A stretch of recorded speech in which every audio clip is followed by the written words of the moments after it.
Tuh, nggak percaya gue suami gue kayak gini. Coba lu lihat gue sini. Lihat gue. Ya udah, gue nggak ngapa-ngapain. Sok polos, demi Allah aja lu kayak gini sama gue. Emang gue ngapain? Ya lu kayak gini ngapain di sini? Gue nggak ngapa-ngapain, lu lihat aja. Jagat dunia maya dihebohkan dengan video perselingkuhan. Istri memergoki suami sedang berduaan bersama perempuan cantik yang merupakan sepupunya sendiri di dalam kamar. Sang istri merekam peristiwa ini hingga video viral di media sosial Instagram. Istri syok tak percaya suaminya selingkuh dengan sepupunya. Tak lama berselang, sang suami membuat video klarifikasi.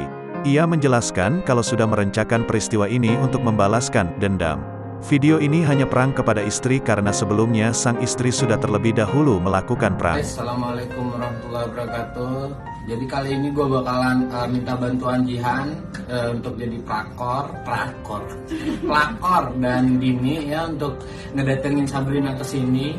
Karena apa? Karena kemarin dia buat prank yang seperti